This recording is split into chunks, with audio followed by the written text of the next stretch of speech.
Hi everyone, and welcome to Project No Buy. Today's video is going to be about the buy and declutter cycle.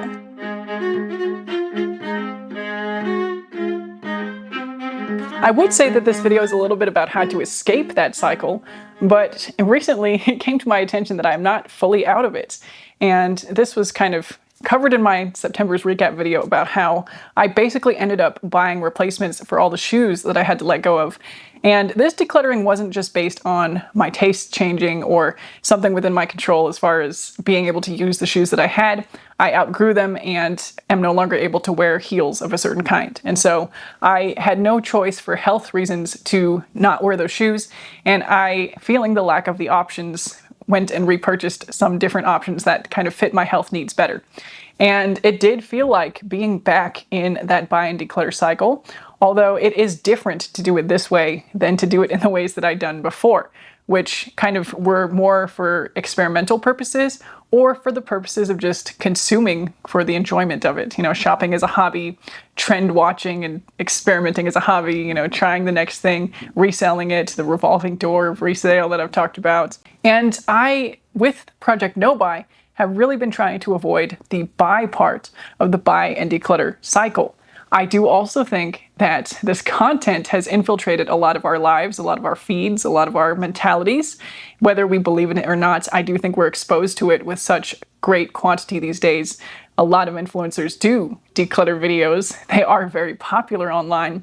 I remember in my first year of my no-buy presence online and conscious consumerism, my own closet declutter was, I think, one of the videos that helped me get my first 1,000 subscribers and become monetized.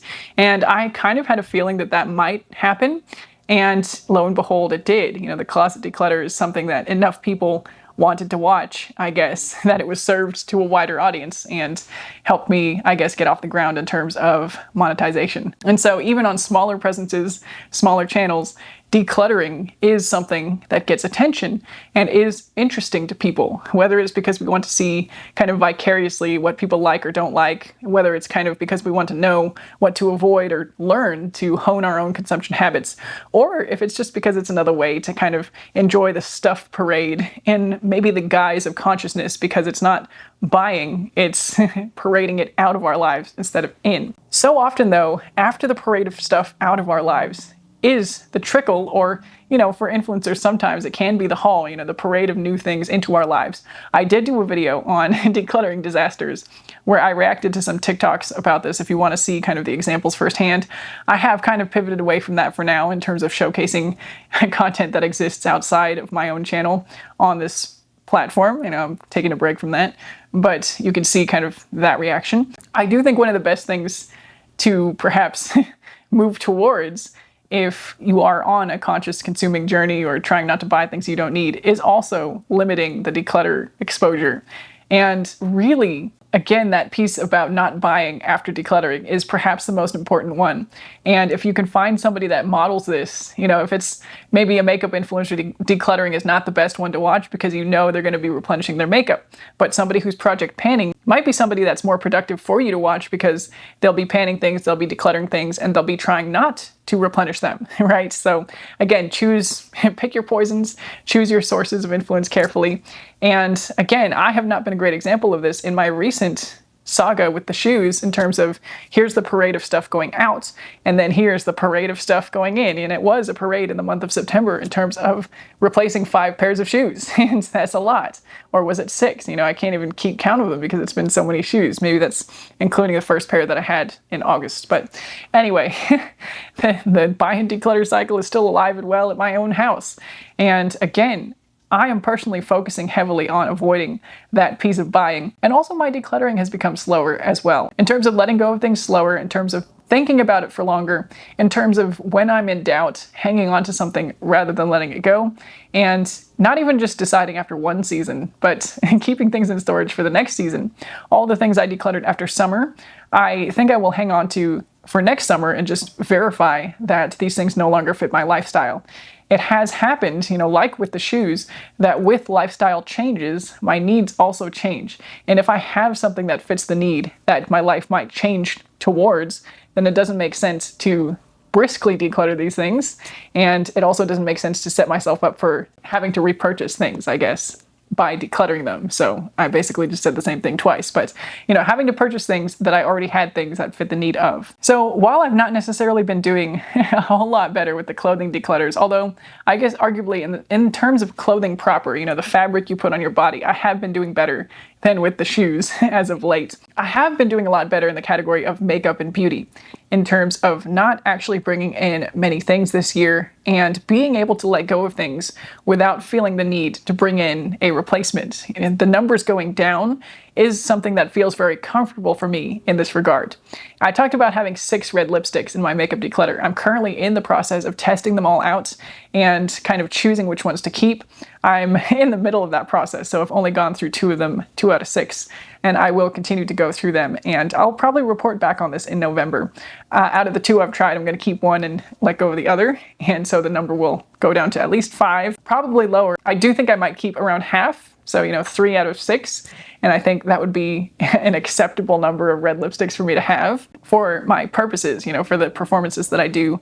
And I do have other colors other than red, and so having a small handful of lipsticks doesn't feel like deprivation. It doesn't feel like I have the warrant now to then bring my number back up to what I had before.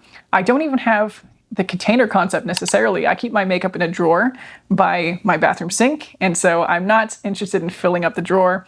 I'm not limited by the space, in other words, and I'm not, I guess if I wanted to do that, I could get a container that only fits 5 lipsticks in it or whatever, and then use that as my container, but I don't really feel the need to micromanage or finagle it that much anymore.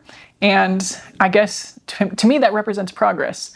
Again, with things like my clothes and shoes, I do see the appeal of continuing to downsize. And it's not that I have a huge closet, which I don't really love about how houses are designed in the American suburbs, especially newer ones. But I have not run out of shoe space, nor do I want to fill up every available shoe space with shoes, right? So I, in fact, want to kind of organize my closet so that more spaces are either designed to be empty or designed to be filled with stuff that's, for example, I have one shelf filled with books in my closet. And, maybe that's weird for some people, but for me, it's just a way to utilize that space and have a place for my books that's not all over the floor, which has been known to happen on this channel, or just in my life, and I've shown it on this channel. I guess in regards to decluttering and buying and that cycle, what I should have done differently in the shoe scenario of September is I could have waited longer, and I could have not given in to the FOMO impetus and I guess the immediate replacements. When I felt that gap in my wardrobe in terms of an option that I used to have and actively use and no longer had an option for, I should have pushed through a little harder in terms of just living without that thing, wearing another option that I had, and maybe reflecting on that isolated experience, doing more journaling, speaking about it on here if necessary. And I should have taken those steps. I should have done that process before taking what was the easy route for me, the familiar route, the kind of forbidden route as far as doing a no buy year, which again, I've talked about loosening the rules on and tightening the rules back up again, but with different focuses, and we've talked about it already. But I guess, the dust is settled enough now that I can see the preferable path in terms of breaking the buying and decluttering cycle. And so I'll gird my loins preemptively to do that the next time I find myself in this situation. And it's hard to anticipate what that might be. I couldn't anticipate the issues with my feet, my back, and the shoes. I couldn't anticipate that 7 pairs of shoes, or however many, would become unusable for me at one time. And, it was a slow creep, right? Like the shoes didn't suddenly become unwearable. I was wearing uncomfortable shoes for the entirety of last work year. So it's not, I just wasn't paying attention, I guess. And I didn't make a conscious plan. And I think that's maybe one of the most important parts of the decluttering process, is not only doing the evaluation and the decluttering, but making that conscious plan and maybe sharing that conscious plan, which I kind of lost the opportunity to do in my purchase of these shoes. But I guess if I think about influencers doing their declutters and what they could do to model, I guess, healthy habits, is perhaps doing that declutter and then talking about the plan, the conscious plan of like, all right, now I'm going to try to see what life is like with minus 7 pairs of shoes, and then, live with that for at least a month, and then evaluate carefully what I need to bring in. And that would have been, I guess, the most conscious way to do it, looking back on myself, looking at other examples of this content where it's like, oh, here's decluttering my kitchen. Here's 20 cups that I'm taking to Goodwill. My conscious plan now is to not acquire any more cups, not accept them at free events, not buy them at the state fair, whatever it is, not acquire too many different colors of Stanley. And I don't think I've seen many of these discussions in these decluttering videos. I do feel like the focus is on the surface level of like, look at all this stuff in my hoard. Here's half of it gone. Look how clean my closet looks now. Look at the space. Sometimes they'll even say, oh, now I have more hangers to buy new stuff, or now there's room to put more stuff in here or acquire whatever next round of stuff is going to be. And I think we could do better.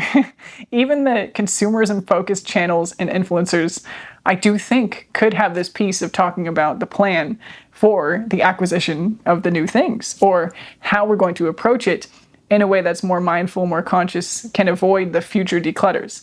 Unless these creators, I mean, some of them probably do make a lot of their bread and butter on the clickability of a declutter and of a haul. And so, maybe I got nothing for those people. And as far as people who enjoy watching that content, I would humbly suggest that perhaps if it's affecting your consumption habits, maybe don't do that anymore. That's what I had to do for myself anyway. So again, I don't mean to be patronizing or condescending in saying that, but this is just, from me to me of 2 years ago again, maybe stop watching the hauls and declutters because it's not doing anything healthy for you. It's normalizing overconsumption. It's normalizing taking action after decluttering too, it's normalizing recluttering after decluttering. And so there we are. I've hopefully learned a little bit since then, and I am still learning from my recent experiences in this cycle of buying and decluttering. I have noticed with the makeup, since I decluttered some of my products and am kind of actively working to use up some of my lip balm products now, that I feel, looking back at past me, the past self that purchased multiple of these products at the same time, I do see the fallacy in that behavior now. I do see how ridiculous it is to acquire 5 lip butters at the same time, or 3 or 4, multiple quantities of full-size products that take a long time to use up. And I could have had this information with just a little bit of reflection, right? Like, I don't know why I wasn't doing that reflection at that time, but I could have very easily thought, how long is it going to take me to use up one of these tubes, right? Am I going to use it up in 2 months, in 6 months, in a year? And here I am, over a year later. I'm talking about the February 14th incident in 2024, where I purchased 5 of the Summer Fridays lip butter balms or whatever. And I still have all 5 of them. I haven't used up any. I let go of the red one because I just can't make it work. I can't use it. But I still have 4, that none of which are used up. A year later, over a year later, a year and a half, almost 2 years later, let's just say. And so clearly I can't even use up 1 lip butter balm in the span of, if you divide 2 years by 4 for the 4 balms, I haven't even used one up in 6 months. And so to acquire so many at the same time is ridiculous. And, I can also apply this when I think about it consciously to the shoes.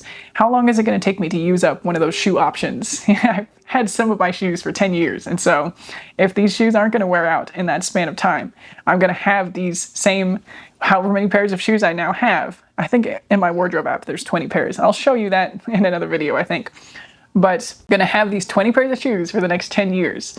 And is that really how I want to be operating? And, for me, having the 20 shoes and the 25 handbags or whatever it is, again, I'll get to that later, is something that I'm not too bothered by in terms of thinking about having this stuff for the next 10 years. Also, I am much more settled now. I'm probably not going to be moving in the next 10 years, so that kind of helps. And I also don't plan to acquire more, which is maybe the most important piece here in terms of keeping a status quo of excess, but not continually acquiring excess. So the declutters will not need to happen ever again in terms of because of reasons of consumerism. So I will not be decluttering because I've bought new stuff. Ever, in other words. And I think maybe that's an important piece too, right? Part of decluttering happens because we become overwhelmed with all the stuff we have. For me, it will be because I'm slowly loosening the threads of attachment to either the quantity of items or the specific item itself. And so this is the reason for any decluttering I do from this day forth. And earlier this year too, has always been because of a conscious reason, conscious thought over a whole season of reflection. And with the shoes, it was a health issue that was kind of, again, I'd been wearing uncomfortable shoes for a year prior. And so just, I think being reflective in this way can help us guide our purchasing decisions and also the way we declutter to help manage, or rather not manage, because it won't become a cycle, right? Avoid the cycle by not having it be a cycle. We're not decluttering because we bought too much stuff, and we're not buying stuff because we decluttered. And when we buy something, we picture that thing at the end of its life and actually truly do it, because I know I've heard this talking point before, and I've probably even said it myself, and then continue to do things like buy the lip butter bombs and buy the shoes in vast quantities. And so, from this day forth, I commit to actually doing it, actually kind of imagining, maybe even writing it down, maybe even talking about it on here. I'm going to buy this lip balm. It's going to take me possibly a year to use up just this one product. Does that make sense given the context of what I already have? Is that something I'm happy with managing and maintaining and having an extra one of in my collection? I'm going to buy these 5 pairs of shoes. They might last 10 years. Is that something I'm happy to continue wearing, continue having, continue rotating through for the next 10 years and managing this number of shoes? The answer may be yes. Like for me, where I sit today with the shoes, it's still kind of a yes. It's still kind of a, yeah, I am kind of a shoe lady. I am kind of a purse lady. I am still going to prioritize not buying any more for the foreseeable future. But in terms of quantity, I'm not too bothered by having that level of excess in these categories. And it's just time for me to be honest about it. It's time for me to acknowledge that no matter how much I want to be a minimalist, or I love the idea of being a minimalist, I'm just not there right now. I'm not at that point of whatever it is that kind of has to click internally for you, I guess. I feel like I have some cerebral understanding of it, but I'm just not feeling it. I'm not intuitively operating in that way. I get a lot of value and joy from having options in the categories of shoes and bags. I am more successful in letting go of clothes that no longer serve or present options that I'm not actually that interested in wearing. I added a number of things to my purgatory list of my wardrobe, which again, I have a dedicated video coming up about the wardrobe, so I'll save that point for later. But my relationships to stuff is changing, but there's still some categories of stuff that I enjoy. And so I guess part of relating it back to buying and decluttering, part of that is not decluttering the things that you feel a strong attachment to if you're not ready to let go of them yet. Because that might keep you in the cycle. That might keep you in that revolving door of like, uh-oh, I let go of this pair of shoes and now I feel like I need a pair of shoes. And so I'm going to look for one, and what if it's not the right one? And then, it's better to keep what you have that you do get good use out of than decluttering for the sake of having less and then possibly finding yourself repeating the cycle. Now, I guess in the spirit of what I've shared in this video, my current plans in terms of buying and decluttering actions are probably to list some of the things that I've recently had to let go of. Certainly the shoes that I don't want to wear because of possible health compromises. I think it's a wise move to list some of those for resale and get them out of my house. And especially, the ones that I feel myself tempted to wear but have replacements for. And honestly, since getting the replacements, I'm not tempted to wear them anymore. So that's a non-issue. But I do feel like they should be worn by somebody who would use them and would love them. And while I'm keeping the one pair of sentimental boots that my husband gifted me, and my kids can wear those in the future, I don't think it's productive to keep everything for my kids' future use if it's something that A, it might not suit their tastes, B, it's going to be sitting in a closet for however many years until they grow into it, and in the meantime somebody could be wearing and using and enjoying it. And there are clothing items that I have kept for that purpose, but there also are some that have been used for other things, casual homeware, pajamas, and they might not be fully grown into these things, but I do think in some ways it's valuable to have these things as kind of a backlog rather than reselling them for pennies in some cases, or donating them and probably having them be sent to landfill, because these are things like t-shirts or shorts or, things that have very low resale value. And so, that's just how I've chosen to do it. But my decluttering plans thus far, probably to resell some of the shoes and not reshop with the funds. That's an important point. And maybe some of the summer clothes as well, because again, my priority is to get these things into the hands of somebody who would use them, get the use out of them. And I guess in some ways my values are changing in that regard. I know I just went on the spiel about not letting go of things that you might need to repurchase, but like I also said, in terms of physical fabric clothing items, my tastes are more minimal in those arenas, genuinely. And so I do feel good about having less shirts, less pairs of pants, less kind of clothing options, and just letting my excessive options in the shoes and the bags really shine more through the simplicity of everyday dressing, if that makes sense. So anyway, with that ramble, that's kind of where I'm at with the process of buying and decluttering and getting myself out of the cycle, trying to exit full-time for the long haul. I probably will still do the decluttering videos on this channel, and as the last few have been, the future ones will probably be even less dramatic than the last few. I don't anticipate any more health issues or sizing issues making a whole portion of my wardrobe now obsolete, and I don't think any of my makeup collection or other collections are going to be let go of in quantities of more than 1 or 2 products at a time. So that's what I hope you can expect to see from me on this channel in terms of modeling a healthy relationship to buying and decluttering. And I guess the other key piece there is that when I declutter 1 or 2 things slowly and consciously, I will not be doing so to rebuy something in this category. Let me know how your relationship to buying and decluttering, or decluttering to buying, or whatever the cycle looks like for you. Let me know how it's going. Let me know if you also have this sense of wanting to have less stuff and are kind of slowly getting there, or maybe quickly getting there. Let me know how it's going for you. And with that, I will say bye for now and see you in the next one.